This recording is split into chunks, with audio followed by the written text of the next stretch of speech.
আসসালামু আলাইকুম। আমাদের দেশে কিশোরীদের টিটি টিকা গ্রহণের ব্যাপারে এখনও অনেক অভিভাবক অসচেতন।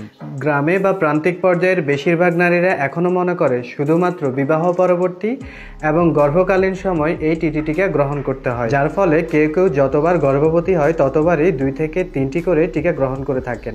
এর ফলে সমগ্র জীবনে অনেকে 8 থেকে 10 ডোজ পর্যন্ত টিটি টিকা নিয়ে থাকেন। মনে রাখবেন, অতিরিক্ত ডোজ নিঃসন্দেহে ক্ষতিকর।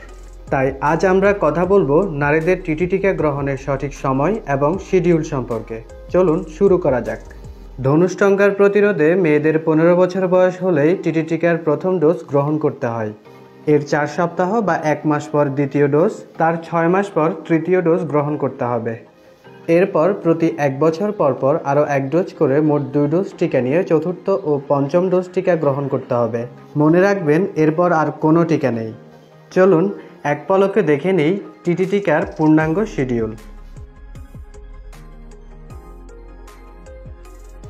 গর্ভধারণের আগে 3 ডোজ টিকা নেওয়া থাকলেও যদি 1 বছর অতিক্রান্ত না হয় তবে গর্ভের সময় চতুর্থ ডোজ নেওয়ার কোনো প্রয়োজন নেই। টিটি টিকার শিডিউলে যে ন্যূনতম সময় ব্যবধান দেয়া আছে তার আগে কোনোভাবেই টিকা গ্রহণ করা উচিত নয়। এই টিটি টিকার ব্যাপারে আমাদের দেশের অধিকাংশ নারী এবং মেয়েরা এখনও যথেষ্ট অসচেতন এবং তারা শিডিউল মেনটেন করে না। এ ব্যাপারে আরও সচেতন হওয়া প্রয়োজন। মনে রাখবেন, মা ও তার সন্তানের সুরক্ষার জন্য টিটি টিকা গ্রহণের প্রয়োজনীয়তা অপরিহার্য। সবাই ভালো থাকবেন।